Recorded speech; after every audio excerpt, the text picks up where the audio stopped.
Hello everyone, in this video we will look the hyper sensitivity. तो hyper sensitivity मतलब basically होता क्या है?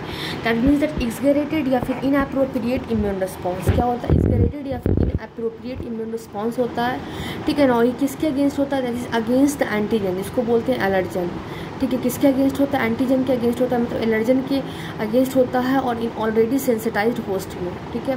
तो हाइपर सेंसिटिविटी क्या है? दैट इज़ द एक्सगरेटेड या फिर इनअप्रोप्रिएट इम्यून रिस्पॉन्स होता है, ठीक है। किसके against? That is against the antigen, इसको बोलते हैं एलर्जन। और किसमें? In the already sensitised host में, ठीक है।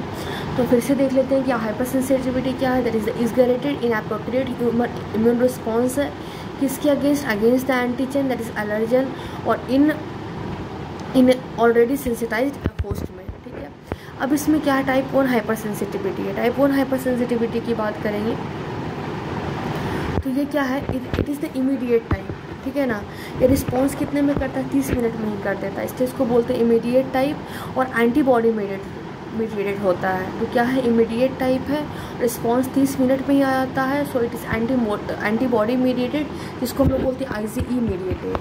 Type 1 hyper sensitivity, that is the immediate type, that is response come in 30 minutes. Antibody mediated होता है, that is the IgE mediated होता है, ठीक है। मैकेनिज्म में क्या है? जैसे कोई भी एंटीजन आया, कोई भी एलर्जन एंटर किया तो APC पे भी जाएगा, ठीक है ना। और APC जो होता है यहाँ पे MSC2 को एक्सप्रेस कर रहा है, अगर मान ले जाए तो, ठीक है ना। एंटीजन को लिया, प्रोसेस किया, MSC2 एक्टिवेट मतलब ये हुआ, तो ऑफकोर्स टी सेल की जो रिसेप्टर है CD4 पे वो एक्टिवेट होगा, ठीक है ना। तो ये MSC2 जो है CD4 को एंटीजन देगा, ठीक है ना। अब जो टी सेल रिसेप्टर है ऑन CD4 सेल, वो एक्टिवेट किसको कर देगा? B सेल को। B सेल किसको कर देगा? प्लाज्मा सेल को। प्लाज्मा सेल फिर क्या होगा? एंटीबॉडी दैट इज IgE बनाएगा, और IgG जो है वो बाइंड कर जाएगा किस पे? मास्ट सेल पे, ठीक है। और मास्ट सेल पे IgE हो गया, और IgE एक्टिवेट मतलब IgE से होता है ना। अब इफेक्ट है सेम एंटीजन जो होता है subsequently after antigen antibody reaction, ठीक है ना। मतलब सेम एंटीजन है, ठीक है ना। और subsequently after antigen and antibody reaction mast cell से क्या होता है? डिग्रेडेशन हो जाएगा मास्ट सेल को, और केमिकल मीडिएटर रिलीज होगा। और अगर हम लोग मास्ट सेल के केमिकल मीडिएटर की बात करेंगे तो प्राइमरी में कौन कौन से? हिस्टामिन रिलीज होंगे, हिपैरिन एंड सेरोटोनिन। सेकेंडरी में कौन कौन से होंगे? प्रोस्टाग्लैंडिन, ल्यूकोट्राइन, साइटोकाइनिन्स, ठीक है ना। और ये क्या? प्रोस्टाग्लैंडिन, ल्यूकोट्राइन और साइटोकाइनिन। तो primary mast cell chemical mediator कौन कौन से है? हिस्टामिन है, हिपैरिन है और सेरोटोनिन है। कौन कौन सा है? हिस्टामिन है, हिपैरिन है और सेरोटोनिन है। और सेकेंडरी में कौन कौन सा? प्रोस्टाग्लैंडिन है, ल्यूकोट्राइन और साइटोकाइनिन्स है। साइटोकाइन में इंटरल्यूकिन हो गया और TNF हो गया। अब ये क्या करवाएगा? वैसोडाइलेशन करवाएगा, वैस्कुलर परमिलिटी को इंक्रीज करवाएगा, स्मूथ मसल को कॉन्ट्रैक्शन करवाएगा, ठीक है ना। ये क्या करता है? लीड टू द बहुत तरह के मैनिफेस्टेशन हो जाता है, ठीक है ना।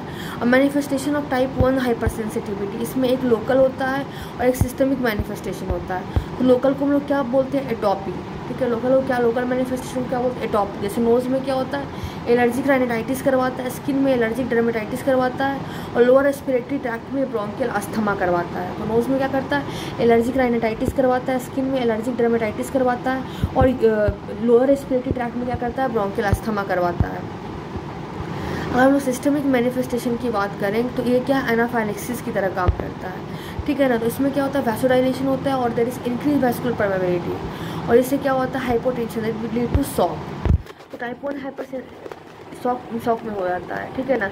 हम लोग डिटेक्ट कैसे करेंगे टाइप 1 हाइपर सेंसिटिविटी को? पहले हम टाइप 1 पूरा यहाँ तक जितना भी है हम लोग देख लेते हैं, ठीक है ना। उसके बाद उसको एक बार रिवाइज कर लेंगे। तो डिटेक्शन हम लोग कैसे टाइप 1 हाइपर सेंसिटिविटी को डिटेक्ट करेंगे? That is by the skin prick test. किससे? स्किन प्रिक टेस्ट को। स्किन प्रिक टेस्ट में क्या होते हैं? हम लोग इंजेक्ट करेंगे एंटीजन को या फिर एलर्जन को, कहाँ पे? फोर आर्म पे, ठीक है ना। हम लोग प्रिक करते हैं किसको? एंटीजन को या फिर एलर्जन को फोर आर्म पे, और वहाँ पे क्या आता है? विल एंड फ्लेयर रिस्पॉन्स आता है। कितने मिनट में? With in the 30 minutes. तो हम लोग इंजेक्ट करते हैं एंटीजन को, एलर्जन को, कहाँ पे? फोर आर्म पे, और उससे विल और फेयर रिस्पॉन्स होता है 30 मिनट के अंदर। उसके बाद सेकेंड होता है इम्यूनोसॉर्बेंट टेस्ट, RIST, ठीक है ना। इसमें सैंपल को क्या करते हैं? हम लोग डिटेक्ट करते हैं टोटल IgE, ठीक है ना। सैंपल से हम लोग क्या डिटेक्ट करते हैं? टोटल IgE, ठीक है ना। अगेंस्ट मतलब एक और जो टोटल IgE होता है, एक होता है फॉर्म्ड और एक होता है अनफॉर्म्ड। फॉर्म्ड वाला क्या होता है? अगेंस्ट दिस एंटीजन बनता है, ठीक है ना। अनफॉर्म्ड वाला मतलब कि अगेंस्ट एनी एलर्जन। ये क्या है? Radio immunosorbent test. थर्ड में क्या है? RAST, that is the radio allergosorbent test, ठीक है ना। क्या है, radio allergen sorbent test. Sample जो होता है डिटेक्ट करता है एलर्जन स्पेसिफिक IgE, ठीक है। सैंपल क्या डिटेक्ट करता है, एलर्जन स्पेसिफिक IgE को, जैसे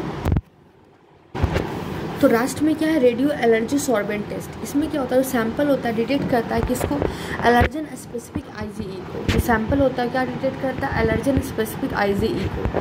जैसे क्या हुआ इसमें, जैसे RIST IgE है, ठीक है ना, प्लस एंटी IgE है, और नीचे में क्या एग्रॉस बीट है, ठीक है ना।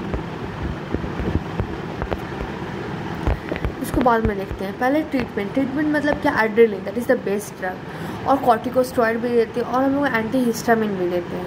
और प्रिवेंशन कैसे करते हैं, हम लोग अवॉइड करते हैं coming in contact with the allergen. हम अवॉइड क्या करते हैं कि हम एलर्जन के कांटेक्ट में ना आए। उसके बाद क्या, हाइपोसेंसिटाइजेशन। इसमें क्या है, there is repeated exposure of increase dose of allergen subcutaneously. मतलब हम लोग एक्सपोजर को बढ़ाते हैं, मतलब डोजेस ऑफ एलर्जन को सबक्यूटेनियसली बढ़ाते हैं। सबसे पहले हम कम डोज देते हैं, फिर हम मतलब हर एक डोज में इंक्रीज़ करते हैं ताकि हमारा बॉडी सेंसिटाइज हो जाए, ठीक है। अब आया टाइप 2 हाइपर सेंसिटिविटी। ये क्या होता है, बेसिकली इमीडिएट टाइप होता है, क्योंकि ये 5 से 8 घंटे में आता है, that come with in the 5 to 8 hours. ये एंटीबॉडी मीडिएटेड होता है, मतलब IgG ज़्यादा इसमें होता है देन IgM, ठीक है। तो क्या होता है type 2 hyper sensitivity, this immediate type of hyper sensitivity, और ये आता है कितना, 5 to 8 आवर्स में, और ये एंटीबॉडी मीडिएटेड होता है, मतलब इसमें IgG जो होता है ज़्यादा होता है एज़ कम्पेयर टू IgM।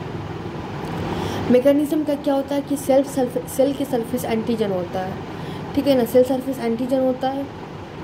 तो RBC के सेल सरफेस एंटीजन होता है, और ये क्या होता है, कॉम्प्लीमेंट डिपेंडेंट साइटोटॉक्सिसिटी CDC, ठीक है ना, वो मैक को एक्टिवेट कर देता है, ठीक है ना।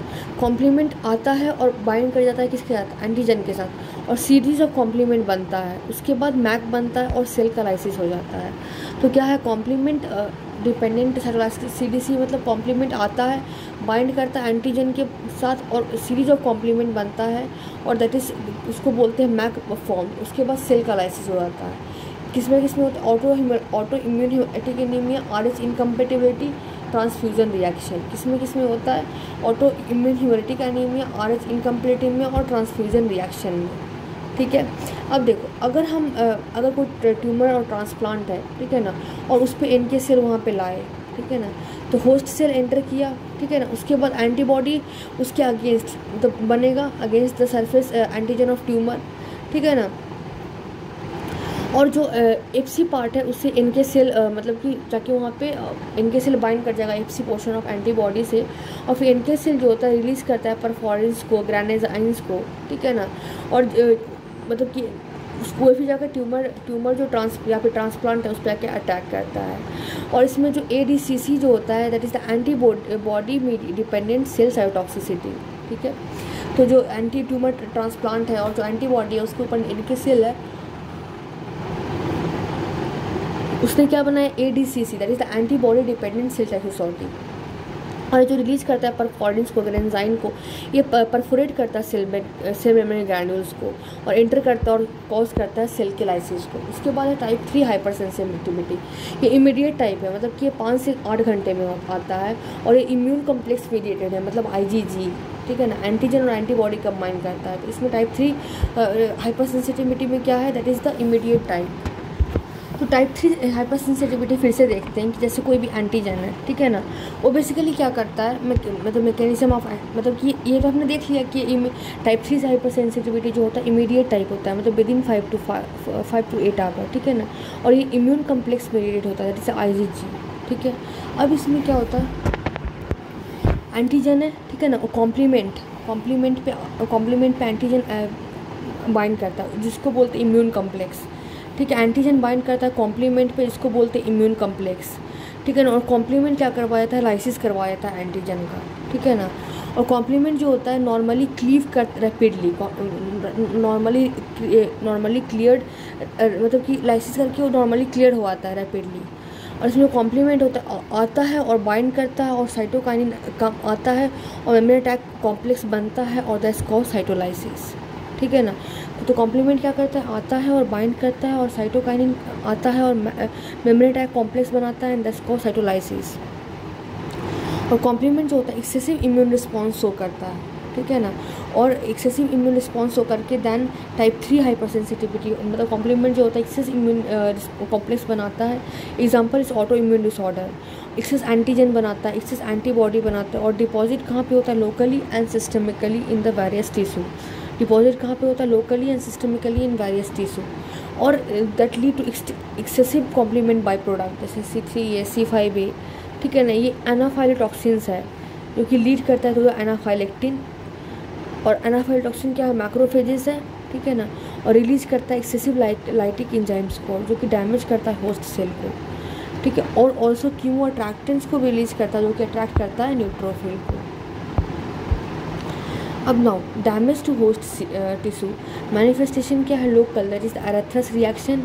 अगर इंसेक्ट बाइट कर लिया तब बर्ड फैंसीज डिजीज, जैसे क्या होता है बेसिकली इनहेलेशन जब होता है डस्ट का कहाँ पे से? From the pigeon excreta. उसके बाद क्या है? Systemic manifestation. अगर हम सिस्टमिक मैनिफेस्टेशन की बात करेंगे तो डिपॉजिट कहाँ पे होता है? On the blood vessel. और इसको हम लोग क्या बोलते हैं? वैस्कुलाइटिस। किडनी में डिपॉजिट होता है तो ग्लोमेरुलोनेफ्राइटिस, ठीक है ना। सेनोवियल जॉइंट में जाता है तो रोमेटॉइड अर्थराइटिस, ठीक है। अब टाइप 4 हाइपर सेंसिटिविटी रिएक्शन की बात करेंगे तो एक्सेप्शन होता है क्योंकि as it is delayed type होता है, मतलब कि 48 घंटा के बाद ये शो करता है, ठीक है ना। और cell mediated type of hyper sensitivity है। क्या है? Cell mediated type of hyper sensitivity, that means the intracellular occur against किसके अगेंस्ट? इंट्रासेलुलर एंटीजन के अगेंस्ट। मैकेनिज्म क्या है? That has the sensitization phase, ठीक है ना। मतलब कि एंटीजन जो है एपीसी के पास जाता है, MSC2 एक्सप्रेस करता है, TCL रिसेप्टर एक्सेप्ट करता है CD4 पे, ठीक है ना। और CD4 जो होता है वो CD4 पे delay type hyper sensitivity activate करता है। Delay type DTH delay type of hyper sensitivity show करता है और रिलीज़ करता है क्या क्या इफेक्टर्स को? इंटरफेरॉन गामा को, TNF अल्बीटा को, इंटरल्यूकिन को। और जो कि एक्टिवेट कर देता है मैक्रोफेजेस के लाइटिक एंजाइम को और NK सेल को। इसमें से परफोरिन्स को, ग्रेनुला एंजाइम को, और बाद देता है साइटोलाइसिस। एग्जाम्पल कौन कौन से है? ट्यूबरकुलिन है, लेपोर्निन टेस्ट है और कॉन्टैक्ट डर्मेटाइटिस है। Thank you everyone.